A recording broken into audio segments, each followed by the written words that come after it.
Good morning mga kababayan. Tuloy pa rin yung programa natin ng pamimigay ng mga produkto natin sa mga kababayan natin na walang kakayanang bumili ng kanilang bumili ng ating produkto, no? So tayo na mismo yung pumupunta sa kanilang bahay para ihatid at ipaliwanag sa kanila kung paano gamitin ang ating produkto. Mga kababayan, yung ginagawa ko to, mga kababayan, hindi ako charity vlog, hindi tayo charity vlog. So kung iisipin nyo, parang charity na rin, no? Pero hindi. Nagpo-promote ako ng produkto, mga kababayan. Tatapatin ko kayo, lagi naman akong honest dito eh. Nagpo-promote ako ng produkto dito.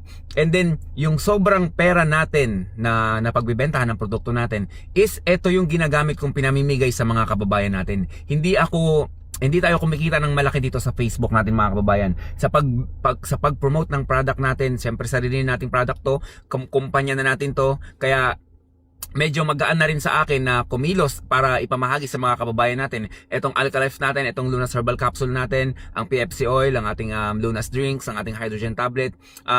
Lahat ng produkto ng Pinoy Farmer Channel is pinamimigay natin ito sa mga kababayan natin na walang kakayanang bumili ng produkto natin. Kaya sa mga kababayan natin na patuloy na gumagamit ng produkto natin, yung bukod sa gumagaling kayo, mga kababayan, sa produkto natin, yung pera na pinagbili nyo sa amin, na binili nyo sa amin ng produkto, is ito yung ibinabahagi natin sa mga kababayan natin. Kaya salamat sa inyo, sa mga OFW na umu-order pa para ipadala sa kanilang mga magulang, kanilang mga anak, sa kanilang mga kamag-anak na may mga sakit dito sa Pilipinas para ipasubok. Salamat sa inyo, mga kababayan. Dahil sa inyo, yung programa ng Pinoy Farmer Channel is tuloy-tuloy. Yung ginagawa nating pamamahagi ng produkto natin, mga kababayan, malaki ang parte ninyo dyan, no? Meron kayong parte dyan. Kaya kung magkakaroon tayo ng reward mula sa nag-iisang tagapaglikha, damay kayo dyan. Meron din kayong nakukuwang parte dyan dahil sa pag-promote ng produkto natin. Malakas ang loob ko, malakas ang loob naming i-promote itong produkto natin dahil subok na itong produkto natin. As in, halos lahat ng gumamit ng produkto natin, kung ano man kanilang karamdaman, is natutulungan,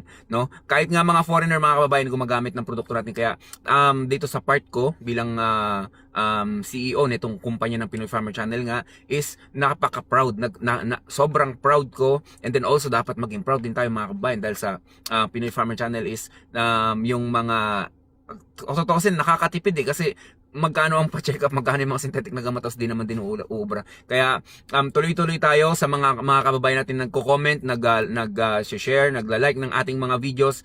Malaking tulong din yun, nagiging bahagi din kayo, nagiging instrumento rin kayo para matuklasan ng mga kababayan natin yung produkto natin. Yun lang, mga kababayan. Thank you so much. Anyway, shoutout sa mga taga-Balatan, Camarines Sur. Siyempre yung Balatan is malapit sa puso natin yan. Yung mga tao dyan, mga solid supporters ng Pinoy Farmer Channel. Sa comeback video natin ng pamimigay is inuna ko talaga ang Balatan, Camarines Sur. So option ko talaga yan. Kaya antay-antay lang ngayong araw na to, mga kababayan. Papunta tayong Balatan, Camarines Sur. So today is 20 ngayon, no? 21, no? Alas 10, sakto alas 10 ng umaga. Papunta lang ngayon akong Balatan, Camarines Sur. Kita-kits sa mga kababayan. Stay healthy. Ako si Chance at ako ang magsasakang gala.